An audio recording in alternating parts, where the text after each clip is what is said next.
there's a conversation.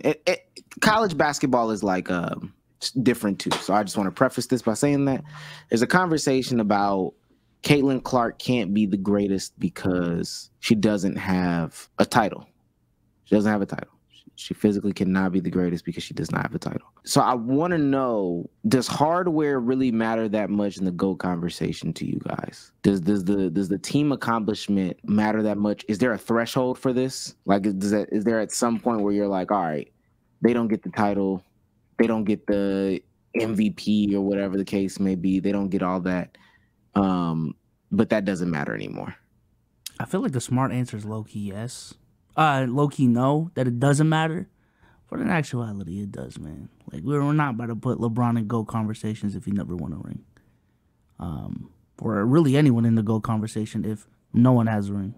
So I'm gonna just say it depends on the field of people being that you're being compared to. In this instance, we're talking about women's college basketball. So I would just ask, who are the consensus GOATs in women's college basketball? If all of them have more than one national championship, I would say yes. But if you're talking about women who have, oh, this one had one out of her 3 years there, she was one and done and got one. This one might have had one, but you have Caitlin Clark demolishing their records in terms of statistical categories. Caitlin Clark is clearly clearing these women. I think she has a seat at the table. But if you're talking about, and I'm just saying random names, but like a Cheryl Miller or whatever in college, and Cheryl got 3 chips, and everybody else got 2-3 chips in college, it's like, yeah, gang, them championships, they do matter in terms of the GOAT conversation.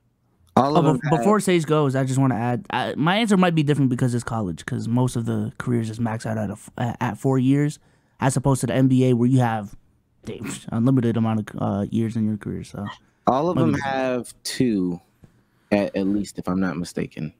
So to me, she would at least need 1. Continues to light up not only the college basketball world, but like the sports world in general. She's leading the NCAA, averaging 32 points per game. She's inching up on Kelsey Plum's all-time NCAA record for most points. She's about 180 points shy of it. So judging by her pace, she'll reach it by the end of this weekend. But in your mind, what does she have to do to cement her legacy as the best women's college basketball player of all time, or has she already done it? This is such a tough question because to me, is she the most exciting women's college basketball player of all time? Yes. She sells tickets. She sells out arenas. She had 10 million people watching the national title game. LSU also played a role in that. Don't get me wrong. So she is the most exciting player I think we've ever seen. Is she the best? It's so hard in basketball because you compare her to Brittany Griner. That's a perfect example. They play such different positions, and Griner was dominant inside, could do different things for you defensively. I think what stands out to me about Clark, her scoring, yes, but she also is closing in on 1,000 career assists, also near the mark in 1,000 career rebounds. She does so much more than just score. She takes a lot of shots, but her team needs her to take those shots. She's not just doing it because if she had won the national title last year, I think it would have helped a lot when you go to the greatest of all time conversation. Her career isn't over yet, so I'm not willing to answer the question yet, Sammy. That's honestly, that's what the women need. Yeah, that bitch ain't good. Well, Cheryl Swoops kind of did that, but yeah, that bitch ain't good. But so, do you need the hardware? In terms of the NBA, not gonna lie, a little bit. Yeah, 0 is crazy. Other people have too many rings for fucking 0. Now, college, I'm not gonna lie. No, I don't. I ain't gonna lie. College, I'm all for. We could eye test it the fuck up if need be. College, who was the best player in college? I don't really care about, but so many accolades. Now, obviously, if we have one person that I stayed 4 years, I won every single year, and he has numbers to back it up, then I guess, all right, my fault, Jordan.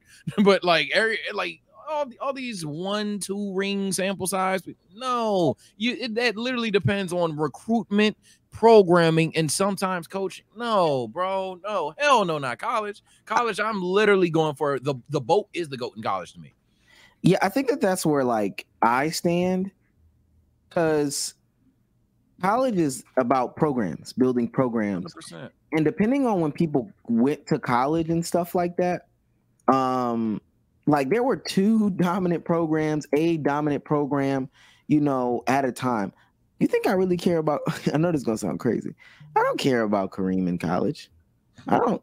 Kareem should not be the GOAT in college basketball because he went to UCLA and ran off 3 straight. They were the only team at the time. They were the only team at the time. Like, you think come on now. You do you really think I care about that specific thing? I'm looking up the UCLA teams of the 60s, the late 60s or whatever, the mid 60s. This dude is legitimately on a team. How many games did they go? Dang, I'm 30-0, 29-1, and then go 29-1 the next year. And they are blowing teams out. There's no competition. It's literally nobody there. He is the dynasty. There's 3 NBA players on his team his freshman year. There's 1, 2, 3, 4, 5 his sophomore year, and then his junior year. There's 1, 2, 3, 4, 5, 6. And not saying he doesn't make that team great because he does, but come on, dog. Programs are different. And in the professional game, though, I low-key think the same too.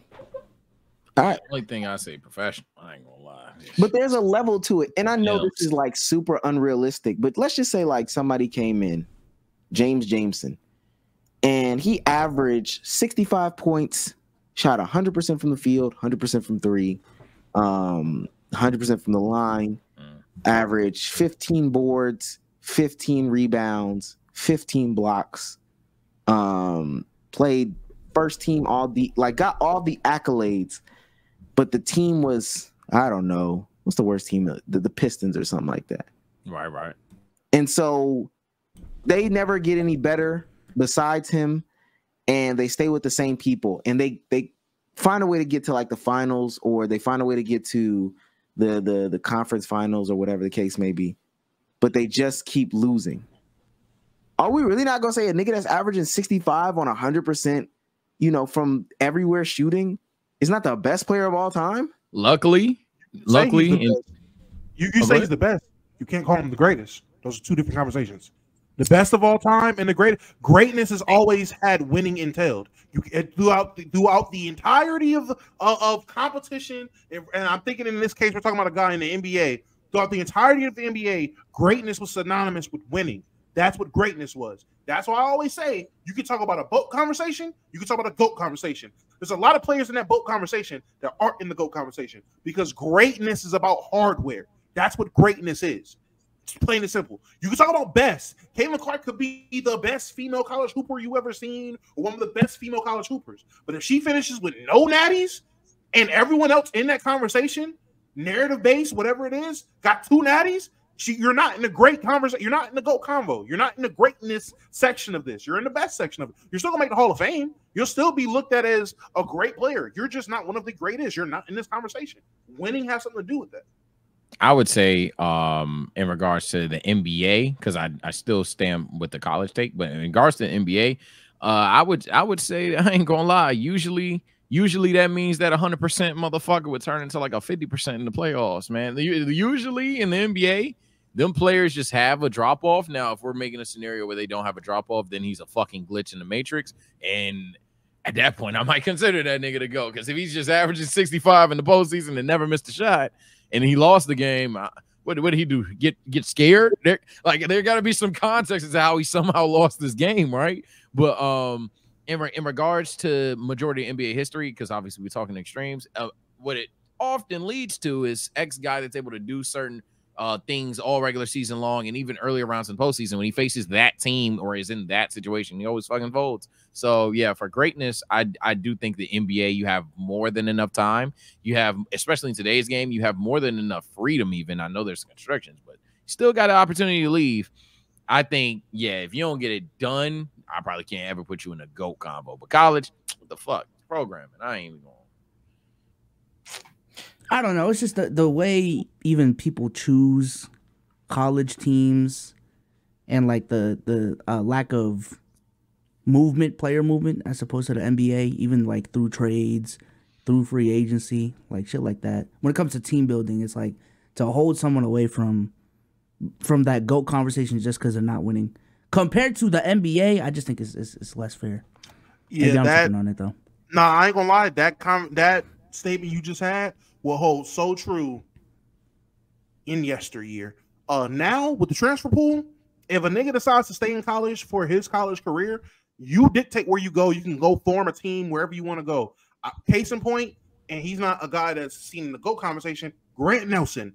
I don't know if anybody knows about Grant Nelson. Grant Nelson was a guy who was playing at North Dakota State last year. Literally, no one gave a fuck about North Dakota State, but Grant Nelson was putting up numbers, putting up good numbers, had good skill. His draft projection got him in the second round. That nigga said, fuck that. We're gonna, buy North Dakota State. And he's where?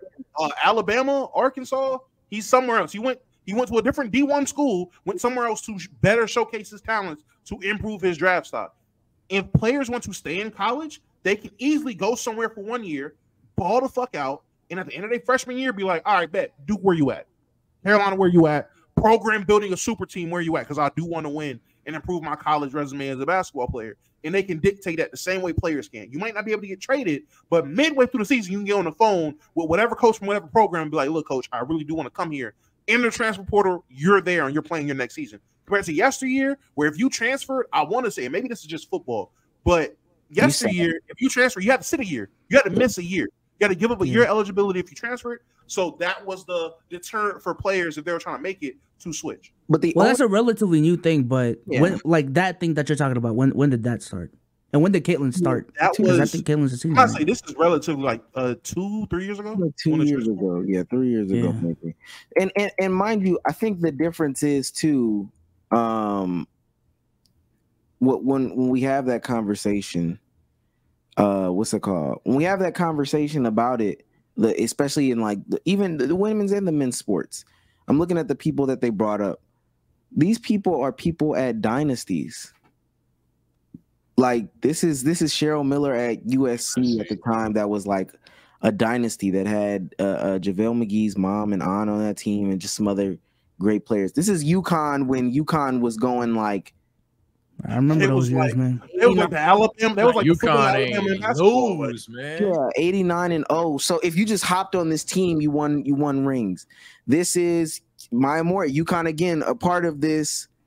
If you just hop on this team, you win rings. This is Tennessee, who this was right before UConn, where if you hopped on Tennessee, you just won rings. So like, I think that this coming from the yesteryear of it, and college basketball had that at some point too. In the 50s it was Kentucky, in the 60s it was UCLA, in the 70s it was I don't know, North Carolina or something like that. Like there was a point in time where you could just hop on these really like historic dynasty teams and just win out. I think it's crazy to hold somebody to that because they wanted to play closer to home, and they're But that's what I mean. That's her fault. That's what you sacrifice when you want to stay and play for home and be great. Now, if these players were just on these teams to be on these teams and they play like mid, then I don't think there'd be any conversations. But we're talking about players who played great, who were at the top of their game at these dominant programs and helped these programs be dominant. These players were a part of why they were dominant. I'm not saying I understand why you would see this unfair for Caitlin, but at the end of the day, I mean, nigga, you went to Iowa. You know what you was getting yourself into after your second year in Iowa ain't bringing no real recruits in to help bolster that unit. By your sophomore year, you knew what the writing was on the wall with what Iowa was. It's you, my nigga. Like, I don't know much about Iowa. Maybe somebody else came out of Iowa and I just don't know. But for the most part, I didn't know about Iowa until Caitlin Clark. And you took that challenge. Now you are taking it upon yourself to put Iowa in relevancy and getting them into this position and making the best of it for you. But sadly, I mean, we've said this in basketball. We said this when it comes to NBA basketball conversations. Every conversation ain't for every person. And if you sacrifice going to a top program to get the narratives, to get the hardware, to get everything that comes with it, you sacrifice the narrative. That's what you sacrifice. The media narratives. It comes with the game. Everybody's not for every conversation. I'm pretty sure she still has a legacy. She's still going to be a Hall of Famer. Caitlin Clark could not make it in the WNBA, and she's still going to be a Hall of Famer. Hands down. You're still going to be a Hall of Famer in basketball. You're still going to be recognized. Your career will be preserved in the history of basketball. You're just not going to be one of the people in the greatest women college basketball, the GOAT conversation. That's just the one conversation you're not in. Sorry, Kevin Durant. I wanna ask Omar this because he does watch the most women's basketball out of all of us. Do you feel like there's been a progression? Huh? I'm sorry, I was talking about Omar turning to an X-Man. My fault. Go ahead. Okay. Do you feel like women's basketball has gotten better over the last decade? And if so, has it gotten better enough to have like essentially a weak air attacks on a Breanna Stewart, a Maya Moore, a Cheryl Miller? Oh, definitely. Especially if you treat it back. It's a question. That was a good question. Yeah. I think, and I think the same thing exists, and college basketball will like benefit from it as well. College sports will benefit from it as well. There's parity. Parity. There is no longer. I'm trying to think of like a historic player who was benched in college. Hell, I think MJ was benched his first year, if I'm not mistaken. MJ came off the bench his first year.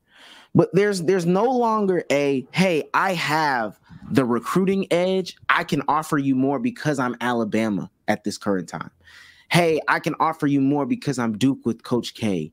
Hey, I can offer you more because I'm Dean Smith or Roy Williams at a UNC right now. So I can just offer you more. There's no more of that.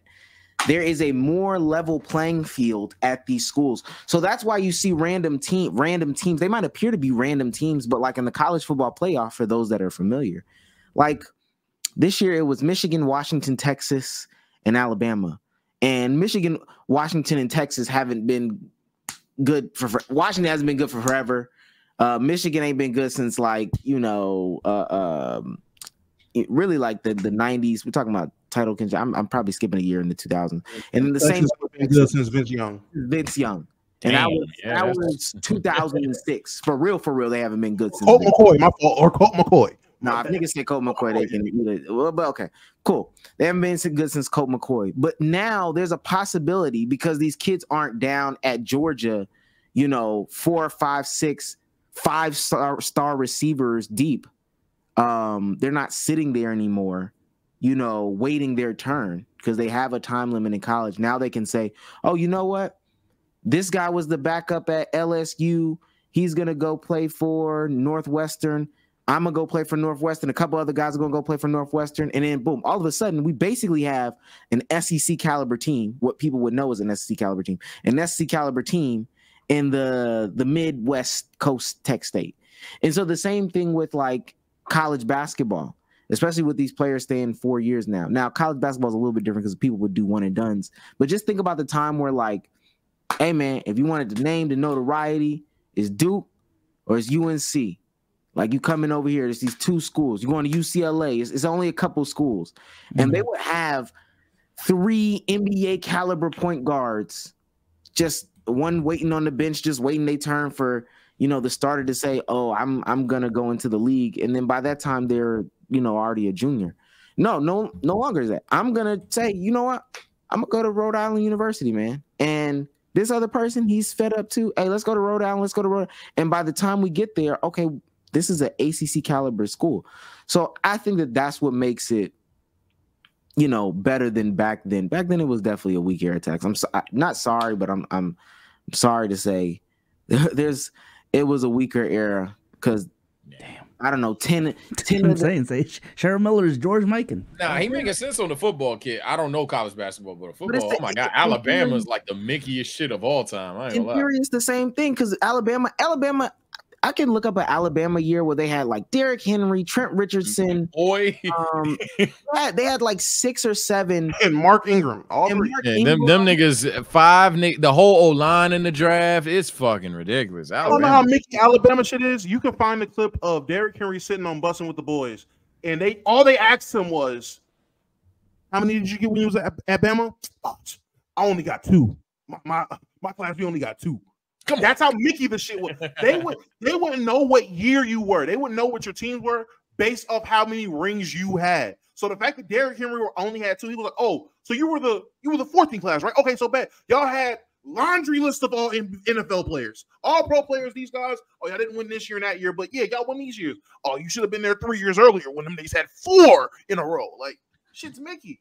And I got just it's a quick Google search of it. These are 5 in the last 5 years, these are the high-end running backs Alabama has produced. It's 1, 2, 3, 4, 5 NFL running backs. And when I say they're like, you know, maybe this guy and this guy are like a year off, but at any given time, 3 to 4 of them are all on the same team, waiting, splitting carries. So you can't. It's just not like that anymore, and that's what makes it. That's what gives more parity to the college game, because how those 5 guys were waiting in today's day, maybe 2 of them are staying in Alabama, and honestly, that would be. But all these guys might have been 5 stars in high school. All 5 of them are saying, "I'm not going to Alabama. I'm gonna go to Colorado with Deion. I'm gonna go to Michigan. I'm gonna go to Ohio State." And these were schools that would get some of these people too. But then there's another guy. I'm gonna go to Northwestern Tech and just get all the touches in the world. I'm just go get all the touches. All the touches, the NIL deals. Yeah. So LSU, another one with them damn wideouts. My God, man. Yeah, nah. I see what you LSU, mean. Yeah, I'm about to say LSU was nasty with that shit too. I'm glad there's a lot more parity in football. I'm glad basketball is starting. Well, I don't know. I'm not gonna act like I'm just hip to all college basketball now. I only tune in during March. College basketball is fucking ass. I don't know what's going on, but it's Man, damn. I just don't know. I don't know It's what's going on. outdated. Every time I watch it, it just seems outdated. They need a rehaul on college sports in general. But it's just it's the super team argument. Besos like they claim Michael Jordan's era is better because of this, and there could be some truth to it. And the difference is everybody can play on the court at the same time. So if a point guard, a shooting guard, a small forward, and a power forward and a center get together, that's fine. But in college basketball, it would literally be like if the top 4 small forwards in the league, if Kawhi, LeBron, I'm just naming them, Kawhi, LeBron, KD, and I don't know, Paul George, were like, you know what? We're going to go play for the Pacers. I mean, that's the argument right there. It's the argument right there, man. It's a reason why, you know, some people have KD over Bill Russell or some shit. I don't know. You guys era. Well, yeah, no, and I'm not gonna say that's stupid. That they are, you know, they couldn't be right about that if the Celtics got every. Anyway.